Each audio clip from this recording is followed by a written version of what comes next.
Қартайдық, қайғойладық, ұйқы сергек. Ашуың ашығану ойын кермек. Мұңдасарға кісі жоқ сөзді қарлық, кім көңілді көтеріп бола дермек.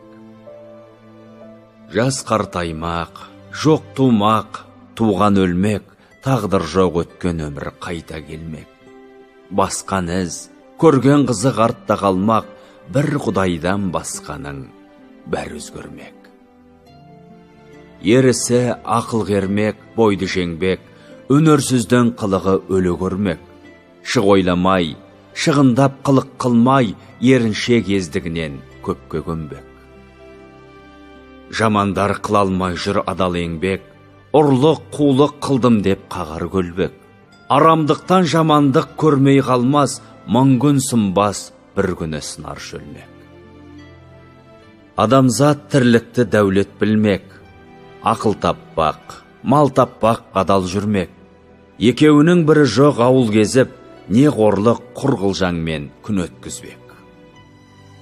Надан қарам, ақылды құлақ қылмек, бұл сөзден ертегіні тез үйренбек. Рас сөздің кім білер қасиетін, ақылсыз шынға сенбей, жоққа сенбек. Қызыл арай, ақ күміс, алтын бергек, қызықты ертегіге көтерілмек. Ақсақалдың, әкенің білімдінің сөзінен сырдаң тартып, тез жиренбек. Ақылды қарағылды қырыққа бөлмек, әр нәрсеге өзіндей баға бермек. Таразыда қазыда өз бойында, наданның сүйенгені көппен дүрмек.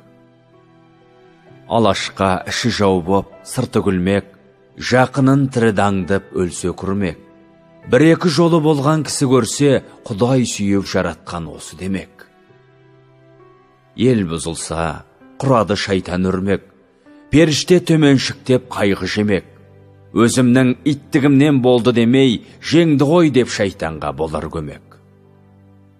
Сырттан сынбақ, қусынбақ, өршілденбек, сыбырменен топ жасап бөлек-бөлек. Арамдықпен бар мекен жаннан аспақ, өзімен өзі бір күн болмай мәлек. Қолдан келе береме жұрт меңгермек, адалдық, арамдықты кім теңгермек. Мақтан үшін қайратсыз болыс болмақ, иттей қор боп өзіне сөз келтірмек.